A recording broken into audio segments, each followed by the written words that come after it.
My good friend, Honorable John Buddy, asking me to support, and I rise to oppose this motion, Honorable Speaker, by the Honorable Member for Bumula, the Honorable Jack Wanami Wamboka. But allow me, Honorable Speaker, to take this opportunity to thank the Honorable Jack Wamboka for having the courage and fortitude to not only collect signatures and bring this motion, but also to prosecute it. Although he has performed dismally in his prosecution of the motion, Honorable Speaker. Honorable Speaker, I keenly listened to you on Tuesday when you made your communication, Honorable Speaker, on this motion. Honorable Speaker, this House is guided, or rather, as you stated, is a house of rules, and is guided by not just by the standing orders, but also by a constitution. Honorable Speaker, if you read through standing orders 64 to 66 of our standing orders, you will realize that the Honorable Wamboka's motion falls flat and contra our standing orders and also the constitution, Honorable Speaker.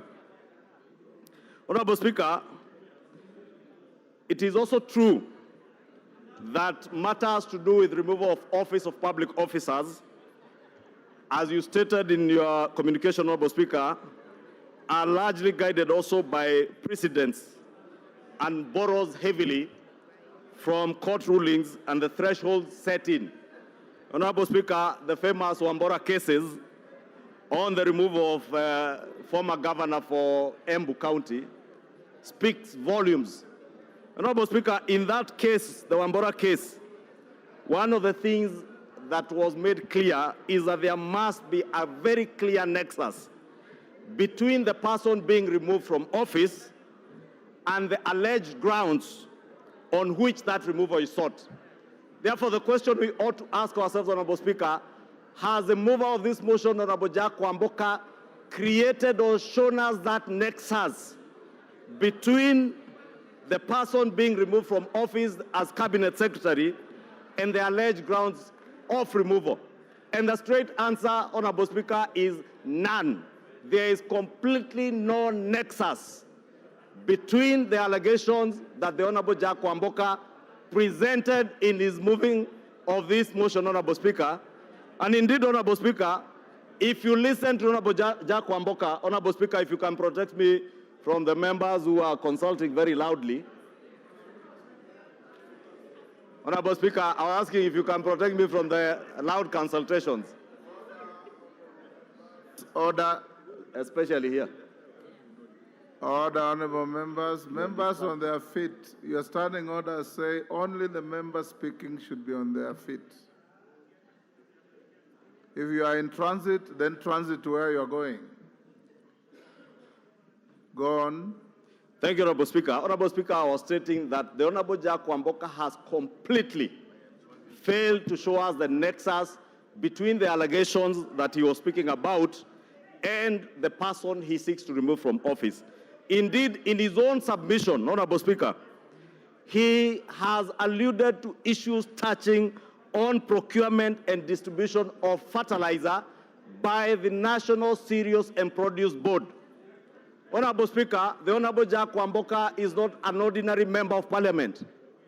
The Honorable Jack Wamboka, and congratulations to him, is a first-time member of Parliament, but also serving as a senior member of this House as a chair of the Public Investments Committee. And therefore he knows, because he oversights these parastatals, some of these parastatals in PIC, that parastatals are semi-autonomous of ministries. And indeed, the State Corporations Act is very clear that ministers, principal secretaries or accounting officers cannot and must never be seen to micromanage parastatals or state corporations. The Honorable Wamboka has failed to show us the nexus between CS Mithika Linturi and the procurement processes or distribution of fertilizers at NCPB. Indeed, Honorable Speaker, he also failed to inform the House that DCI that has been investigating this matter has already preferred charges against arrested and preferred charges which the DPP has consented to for the prosecution of officers that DCI feels might be culpable on the matter of the procurement and distribution of this fertilizer, Honorable Speaker. Therefore, I was waiting, Honorable Speaker, with bated breath for the Honorable Wamboka to show us that nexus. He has failed to do so. And therefore, this motion falls flat on its face, on the face of the Honorable Jack Wamboka. Honorable Speaker, it also lacks any clear precision of the violations of law and the Constitution. And the Honorable Wamboka did not show us any clear violation of any section of the law or indeed of the Constitution by CS Mithika Linturi. Honorable Speaker, look at the probate value. And I think the Honorable Murugara had alluded to it. The Honorable Mbaya had also alluded to the probate value of the issues that the Honorable Jack Wamboka has tabled before the House. Honorable Speaker, he took us through what the Honorable Member for Kilifi North was telling us were not just excerpts from Citizen, NTV, Nation newspapers, Star newspaper, and other media houses. And Honorable Speaker, we have tremendous respect for our media houses because as a fourth estate, they have a duty like we do to oversight government and the executive, Honorable Speaker. And we must allow our media houses to help us to raise issues that are also of concern to the people of Kenya, just like we raise. But media houses cannot be the basis, Honorable Speaker, in line with our own procedures in this House, to adduce evidence before this House.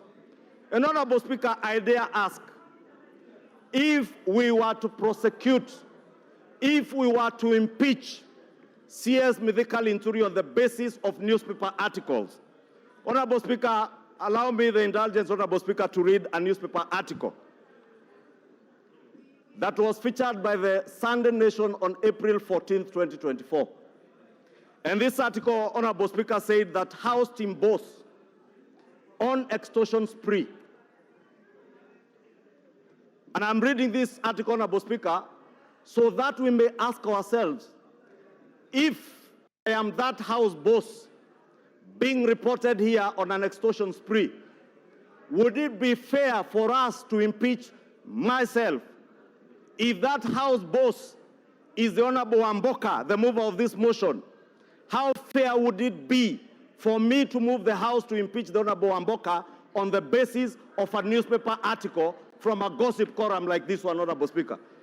This article said that the chairman of a powerful committee is on the spot for harassing witnesses that appear before him.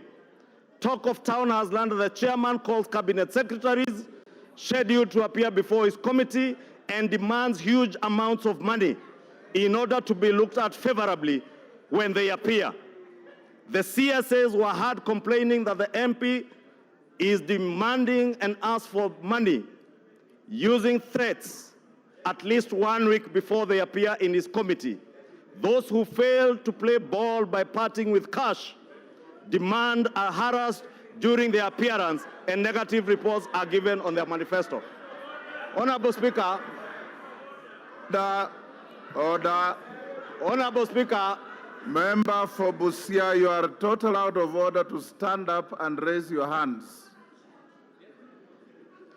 Order. Honorable Speaker, I read this article because I am pointing to the issue of us using newspaper articles, media reports to impeach state and public officers, including members of parliament, chairs of committees, cabinet secretaries, principal secretaries, Honorable Speaker, that we cannot use the basis of newspaper reports to impeach anybody. And that's why I said, Honorable Speaker, if I was that House boss, only that I don't chair a committee, the Honorable Wamboka Wanami is a chair of a powerful committee. How do I know? Who would know what this newspaper column was, who it was referring to? Supposing it was Honorable Wamboka, how fair would it be for us to seek to impeach him on the basis of a gossip column, like he's calling on us to impeach a cabinet secretary today on the basis of newspaper and media reports? Speaker, I say, Honorable Speaker, he has completely failed to prove his case. Honorable Speaker, moving on, Honorable Speaker, is this motion a decoy? Honorable Speaker, and I have listened keenly to the Honorable John Barry, my good friend, prosecute the point like the leader of minority has prosecuted, that maybe we should allow this to move on to committee, and the committee of 11 will then look into the probate issues. But if the probate value of the evidence being adduced by the Honorable Amboka in the motion is defective ab initio, then we will be wasting valuable parliamentary time. Honorable Speaker, if you want committees to look into this issue, I am certain there are many members, including the member for Kwanza, who sit in the Agriculture Committee. A committee of this House is looking into the probate value of all the issues that were presented before that committee and is undertaking an inquiry into this matter. If I was the Honorable John Wamboka, I would have been patient to wait for the Agriculture Committee's inquiry to get substantive evidence, evidence that has probate value, evidence that has particulars, evidence that you can use to impeach a CS. Otherwise, what he has brought to us, Honorable Speaker, here is not even worth the paper published on these newspapers and the articles he has presented before the House. Just like this article speaking about a member of parliament extorting from cabinet secretaries is not worth our time. We should then not be wasting our time. Molo, what is, Honorable Speaker. Order. Senior Counsel Molo, what is problem? Mr. Speaker, I stand under Standing Order 87, 4, and 91. Under 87.4, Mr. Speaker, no member can impute improper motives on any other member or members generally without a substantive motion within at least 3 days' notice. Order. Member for Kisumu West. And in addition, that is grossly out of order. Mr. Speaker, This there is no House substantive of motion. It's not a rally. Thank you, Mr. Speaker. Mr. Speaker, under Standing Order 87.4, you cannot impute improper motive either on a member or on the House without a substantive motion with at least 4 days' notice. And under Standing Order 91, a member who then makes such a statement of fact must substantiate. Mr. Speaker, the leader of majority has just imputed that this House extorts from members of the cabinet. It does not matter that he's referring to some newspaper cutting which has not been tabled and which we do not know, and which he can also therefore not properly refer to. Mr. Speaker, I urge that you urge that the majority leader is out of order to retract those words and that they be extracted from the answer. Because anyone listening might actually think that we are tacitly admitting and approving those falsities. Thank you, Mr. Speaker. Senior Counsel, I understood it differently. I thought he was speaking about it in the negative, that we cannot pick a gossip column and use it as evidence against anybody.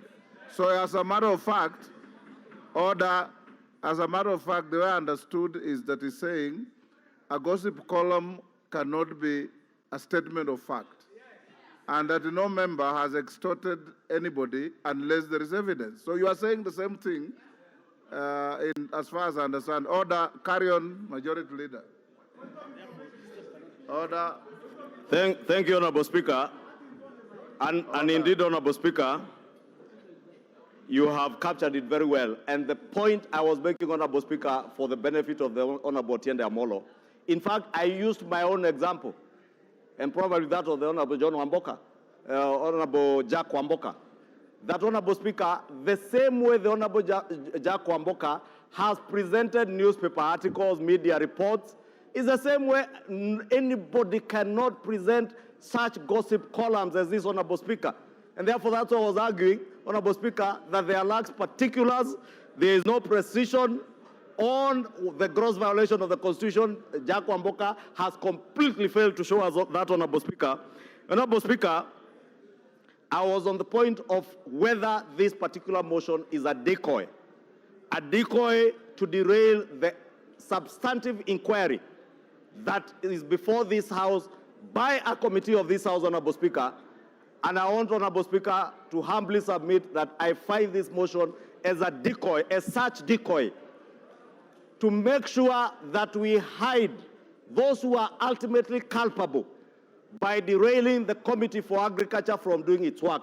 And I want to encourage members of the Agriculture Committee to get to the bottom of this fertilizer issue, Honorable Speaker. Ensure that the inquiry pinpoints to us those who are ultimately culpable. And that is why, Honorable Speaker, I was saying, if I were the Honorable Jack Wamboka, I would have been very patient to wait for the Agriculture Committee to tell us who or which organization or which particular state officers are culpable, including the cabinet secretaries and the PSs. Should the Agriculture Committee find the cabinet secretary, the principal secretaries, those at NCPB culpable, then we have a duty and an obligation to the country to hold them to account. Otherwise, Honorable Speaker, as things stand now, the Honorable Jack Wamboka has completely failed, Honorable Speaker. This motion, Honorable Speaker, finally seeks to remove the CS on grounds that there are serious reasons to believe that the Cabinet Secretary has committed a crime under national law. Honorable Speaker, this ground requires the Honorable Jack Wamboka to have attached evidence of conviction or judgment made against the accused person. He has failed to do so. In fact, he has gone to great lengths, Honorable Speaker, to quote cases that, as somebody, I think is Honorable Owen Bayer, pointed out, cases that we considered at the point the House vetted the Honorable Mithika Linturi as Cabinet Secretary and approved. Therefore, Honorable Speaker, as the Honorable Owen Bayer was alluding to, that is a matter that is already spent. The Honorable Jack Wamboka therefore cannot take the House back to relook into those cases. And may I remind him, when the Honorable CS appeared before the committee, he said he had 32 court cases that he was battling with, some civil, and he was dealing with them. And the committee, including the member for Bumula, approved the Cabinet Secretary to serve as Cabinet Secretary. How then do you retract your own steps or call the House to retract our own steps, Honorable Speaker? Honorable Speaker, allow me to conclude by just saying, Honorable Speaker, that the mover of this motion, as courageous as he thought he was, he has completely failed the House. He has failed to show us the precision with the law that he ought to show in line with the Constitution and the standing orders. I have spoken to the probate value of the evidence he has adduced that is not there. The grounds, as I said, Honorable Speaker, are particularly not particularized in line with our standing order 64 and 66. And that is why I said he's quoting newspaper articles, which I also said I could quote about chairs of committees and other people who are said to extort people money. And Honorable Speaker, allow me, Honorable Speaker, then to plead with this House to defeat this motion because it will derail the fight against corruption. If we derail the fight against corruption, Honorable Speaker, by using such motions to speak to the gallery, to speak to our voters, to speak about corruption but never acting over corruption, Honorable Speaker. Remember in the 11th Parliament, Honorable Speaker, wind up in a minute. In the State of the Nation address, 200 state officers were declared jobless. But what came out of that political pronouncement, Honorable Speaker? Absolutely nothing. That is what the Honorable Jack Wamboka is calling on this House to do, to make a political declaration in the impeachment of a CS, but get absolutely no value in the fight against corruption. Allow our Committee for Agriculture to expedite its inquiry, find those who are culpable to be charged before courts, allow DCI, EACC to complete their investigations, and call on us. If you find any public officer culpable, we shall be there to support you to impeach anybody who will be found culpable subsequent to credible investigations. But these other political things from newspaper cuttings, my friend Jack Wamboka, falls flat. And I would beg you this early to withdraw this motion to save yourself from the embarrassment, Honorable Jack Wamboka. This is why the Constitution put a very high threshold. Daniel Manduku.